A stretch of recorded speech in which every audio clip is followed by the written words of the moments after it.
అందరికీ నమస్కారం. సౌందర్యలహరిలోని ప్రథమ భాగం అయిన ఆనందలహరిలో 1 నుండి 41 శ్లోకాలను విందాం. శ్రీమాత్రే నమః. సౌందర్యలహరి. శివశక్త్యా యుక్తో యది భవతి శక్త ప్రభవితుం न चेदेवं देवो न खलु कुशलस्पन्दितुमपि अतस्त्वामाराध्यां हरिहरविरिञ्चादिभिरपि प्रणन्तुं स्तोतुं वा कथमकृतपुण्यप्रभवति तनीयां सम्पांसुं तव चरणपङ्केरुहभवम् विरञ्चिन् सञ्चिन्वन् विरचयति लोकानविकलं वहत्येनं शौरिकतमपि सहस्रेण शिरसां हरः संक्षुद्यैनं भजति बसितोत्तूलनविधिम् अविद्यानामन्तस्तिमिरमिहिरद्वीपनगरे जडानां चैतन्यस्तबकमकरन्दश्रुतिझरी दरिद्राणां चिन्तामणिगुणनिका जन्मजलदौ निमग्नानां दंश्रामुररिपुवराहास्य भवति त्वदन्यपाणिभ्यामभयवरदो दैवतगणा त्वमेका नैवासि प्रकटितवराभीत्यभिनया भयत्रातुं दातुं फलमपि च वाञ्छासमधिकम् शरण्ये लोकानां तव हि चरणावेव निपुणौ हरिस्त्वामाराध्या प्रणतजनसौभाग्यजननीं पुरानारी भूत्वा पुररिपुमपि क्षोभमनयत् स्मरोऽपि त्वां नत्वा रतिनयनलेहेन वपुषा मुनीनामप्यन्तप्रभवति हि मोहाय महताम् धनुपौष्पं मौर्वी मधुकरमयी पञ्चविशिका वसन्तः सामन्तो मलयमरुदायो धनरथा तथाप्येकः सर्वं हिमगिरिसुते कामापि कृपाम् अपाङ्गत्ते लब्ध्वा जगदिदमनङ्गो विजयते क्वनत्काञ्चीदामाकरिकलपकुम्भस्तननता परीक्षीणा मध्ये परिणतशरच्चन्द्रवदना धनुर्बाणान् पाशं सृणिमपि ददना करतलैः पुरास्तादास्ताम्ना पुरमतितुराहो पुरुषिका सुधा सिन्धोर्मध्ये सुरविटपि वाटि परिवृते मणिद्वीपे नीपो पवनवति चिन्तामणिगृहे शिवाकारे मञ्चे परमशिवपर्यङ्कनिलयां भजन्ति त्वां धन्या कतिचन चिदानन्दलहरीम्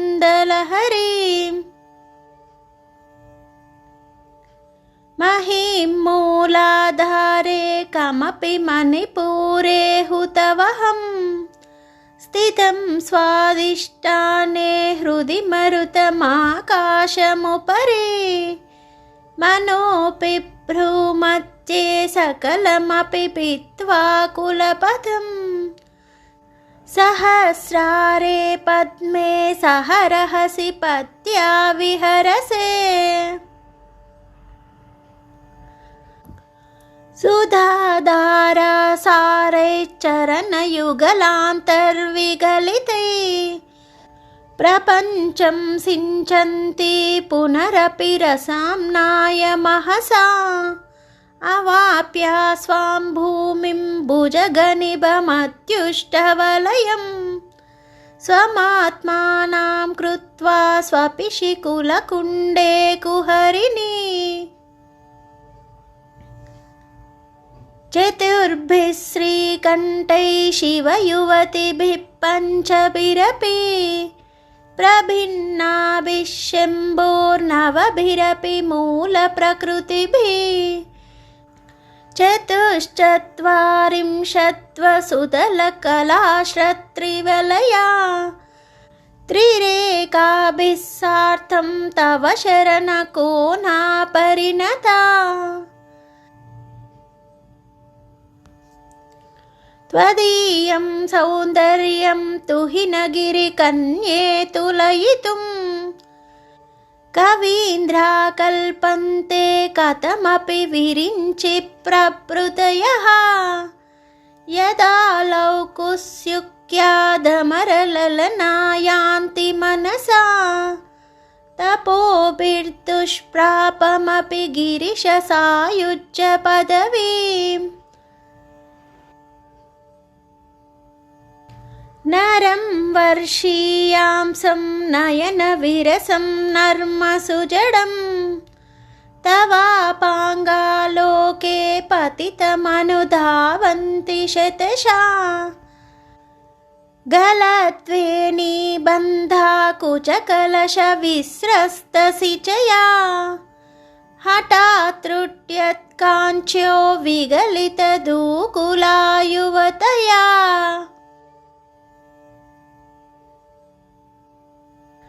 क्षितौ षट्पञ्चाशद्विसमधिकपञ्चाशदुदके हुताशे द्वाषष्टिश्चतुर्धिकपञ्चाशदनिले दिवि द्विषट्त्रिंशन्मनसि च चतुष्षष्टिरिति ये मयूखास्तेषामप्युपरि तव पादाम्बुजयुगम्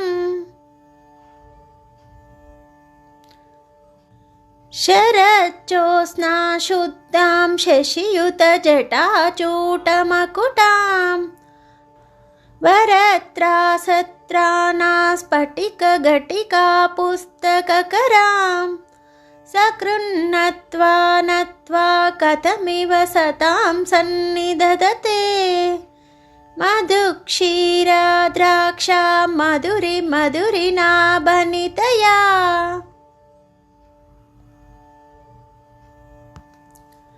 कवीन्द्राणां चेतः कमलवनबालातपरुचिं भजन्ते ये सन्तः कतिचिदरुणामेव भवति विरञ्चि प्रेयस्यास्तरुणतरशृङ्गारलहरी गभीराभिर्वाग्भिर्विदधति सतां रञ्जनममी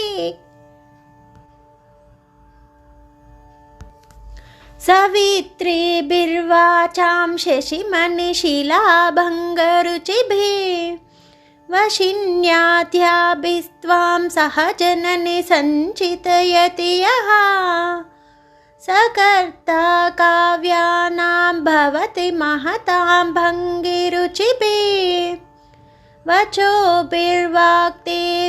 वदनकमला मोदमधुरैः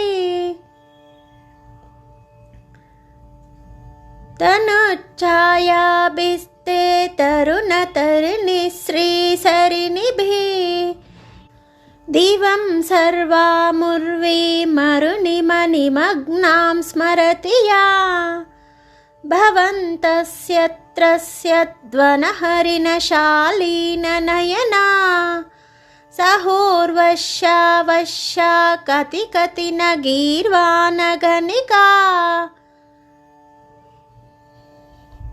मुखं बिन्दुं कृत्वा कुचयुगमदस्तस्य दददो हरार्थं ध्यायेद्यो हरमहिषिते मन्मथकलाम् ससध्यः संक्षोभं नयति वनितायित्यतिलघु त्रिलोकीमप्याशु भ्रमयति रवीन्दुस्तनयुगाम् किरन्ति मङ्गेभ्यः किरणनिकुरम्बामृतरसं हृदि त्वामादत्ते हिमकरशिलामूर्तिमिव या ससर्पानां दर्पं शमयति शकुन्ताधिप इव ज्वरप्लुष्टान् दृष्ट्या सुखयति सुधाधारशिरया तटिल्लेका तन्वीं तपनशशिवैश्वानरमयीं निषन्नां षण्णामप्युपरि कमलानां तव कलां महापद्माटव्यां रुदितमलमायेन मनसा महन्तः पश्यन्तो ददति परमाह्लादलहरीम्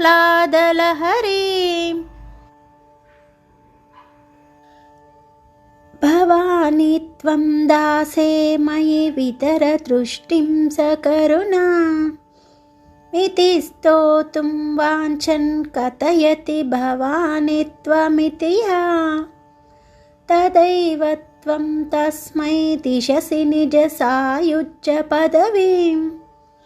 मुकुन्द ब्रह्मेन्द्रस्फुटमकुटनीराजितपदाम्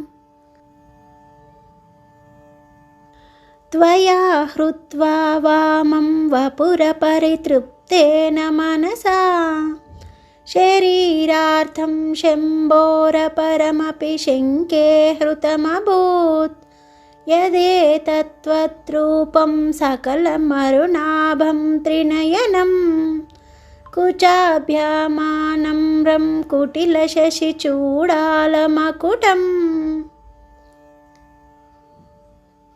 जगत्सूते दाता हरिरवतिरुद्रक्षपयते तिरस्कुर्वन्ने तत्स्वमपि वपुरीशस्तिरयति सदा पूर्वः सर्वं तदिदमनुगृह्णाति च शिवा स्तवाज्ञामालम्ब्य क्षणचलितयोर्भूलतिकयो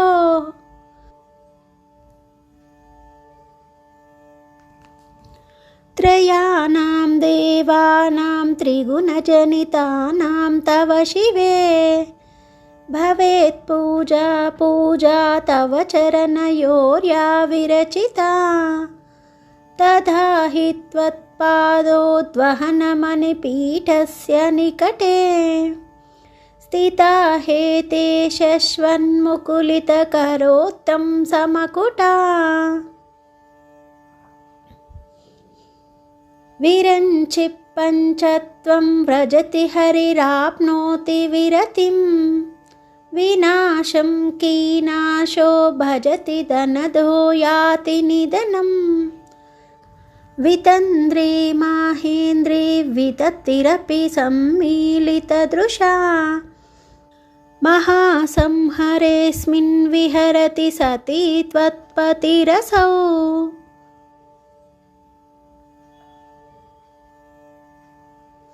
जपो जल्पशिल्पं सकलमपि मुद्रा विरचना गतिप्रादक्षिण्यक्रमणमशनाद्याहुतिविधि प्रणामः संवेशः सुखमखिलमात्मार्पणदृशा सपर्यापर्यायस्तव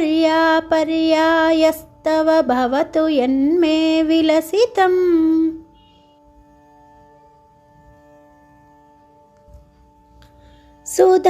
सुधामप्यास्वाद्य प्रतिभयजरा मृत्युहरिणीं विपद्यन्ते विश्वे विदिशतमकाद्यादिविशदा करालं यत्क्ष्वेलं कबलितवतः कालकलना न शम्भोस्तन्मूलं तव जननि ताटङ्कमहिमा।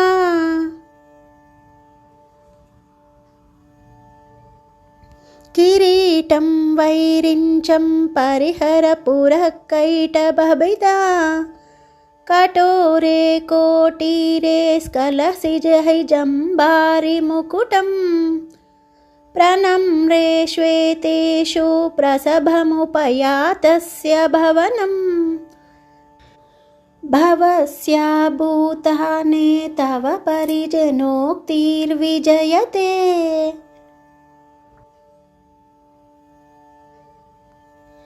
स्वदेहोद्भूताभिर्गुणिभिरनिमात्याभिरभितो।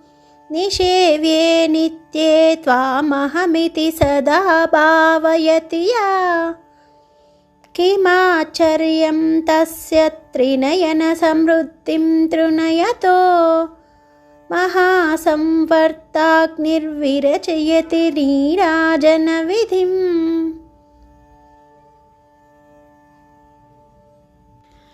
चतुष्षष्ट्या तन्त्रै सकलमतिसन्धाय भुवनम्। स्थितस्तत्सिद्धिप्रसवपरतन्त्रै पशुपति।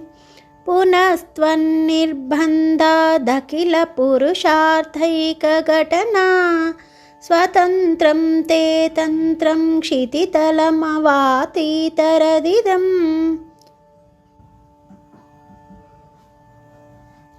शिवशक्तिकामक्षितिरतरविशीतकिरणा। स्मरोऽहं सशक्रस्तदनु च परामारहरया। अमीहृल्लेखाभिस्तिसृभिरवसानेषु घटिता। भजन्ते वर्णास्ते तव जननि नामावयवताम्। स्मरं योनिं लक्ष्मीं त्रितयमिदमादौ तव मनो। निधायैके नित्ये निरवधि महाभोगरसिका। भजन्ति त्वां चिन्तामणिगुणनिबद्धाक्षवलया। शिवाग्नौ जुह्वन्तः सुरभिकृतधाराहुतिशतैः। शरीरत्वं शम्भो शशिमिहिरवक्षोरुहयुगम्। तवात्मानं मन्ये भगवति नवात्मानमनघम्। अतः शेषशेषीत्ययमुभयसाधारणतया। स्थितः सम्बन्धो वां समरसपरानन्दपरयो।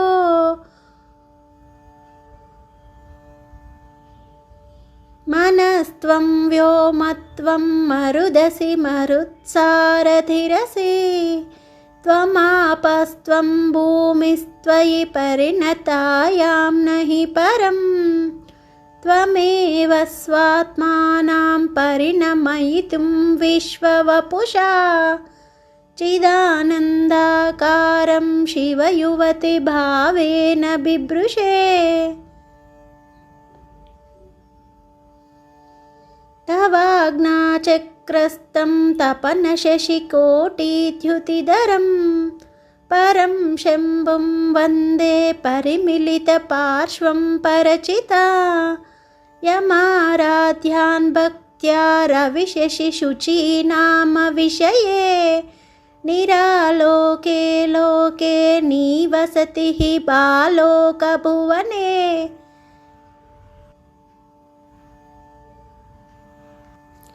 विशुद्धौ ते शुद्धस्फटिकविशदं व्योमजनकं। शिवं सेवे देवीमपि शिवसमानव्यवसितां। ययोगान्त्या यान्त्या शशिकिरणसारूप्यसरणे। विदूतान्तर्ध्वान्ता विलसति चकोरीव जगति।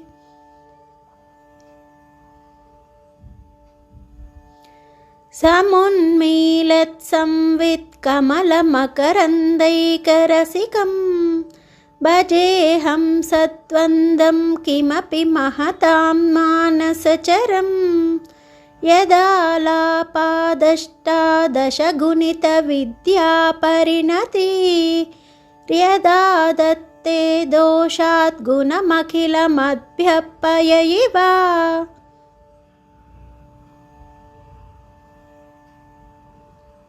तव स्वादिष्टाने हुतवहमधिष्ठाय निरतं तमीडे संवर्तं जननि महतीं तां च समयां यदा लोके लोकान् दहति महति क्रोधकलिते दयार्दाया दृष्टिः शिशिरमुपचारं रचयति